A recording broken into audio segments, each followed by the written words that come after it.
Bangladesh's deposed Prime Minister Sheikh Hasina has issued her first statement ever since fleeing the country. In her statement, she described the coup against the Awami League as a grave insult to her father, the founding president of Bangladesh, Bangabandhu Sheikh Mujibur Rahman, and the many martyrs who sacrificed their lives for the nation. The statement was issued through her son, Sajib Wazid. Hasina has said that she wants justice from the countrymen. Furthermore, she also urged Bangladeshi nationals to observe National Mourning Day on August 15th to mark Sheikh Mujibur Rahman's assassination anniversary.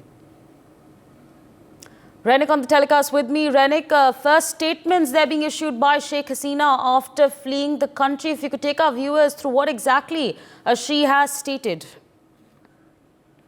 एकदम देखिए, शेख हसीना की तरफ से बांग्लादेश छोड़ने के बाद पहला ये जो स्टेटमेंट रिलीज किया गया है, जो स्टेटमेंट शेख हसीना का जो बेटा सजीब वजीद जॉय उनकी तरफ से जो सोशल मीडिया में पोस्ट किया गया है, उसमें शेख हसीना की तरफ से पहला तो दो पार्ट में ये पूरा लिखा गया है। पूरा ये जो लेटर है, इस लेटर में पहला जो पार्ट था, उस पहला पार्ट में बोला गया है कि शेख मुजीबुर रहमान, जिसको 15 अगस्त 1935 में एसोसिएशन किया गया था, उसी ये पूरा घटना का विवरण दिया गया है। उसके साथ साथ ही बोला गया है पूरा देशवासी के लिए,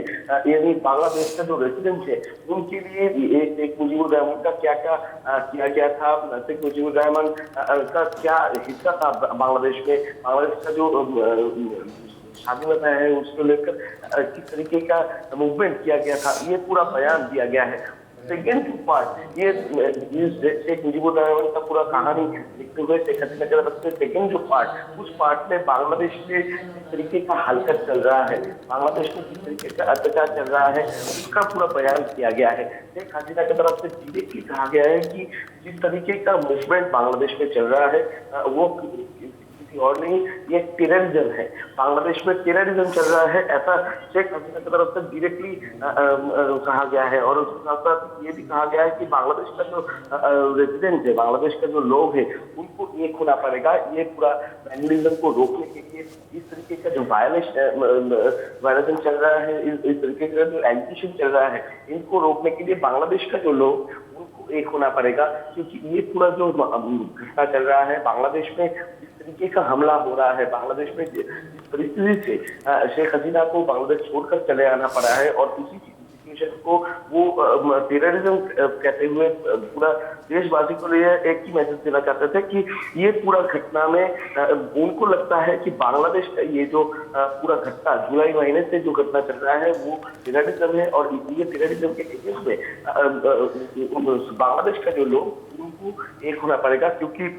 1975 का 15 अगस्त धानमंडी का जो बंगबंधु भवन है, उस जगह में जिस तरीके से एक मुजीबुर रहमान का हत्या किया गया था, और उसी सिचुएशन को सामने रखते हुए बांग्लादेश के रेजिडेंट्स को अभी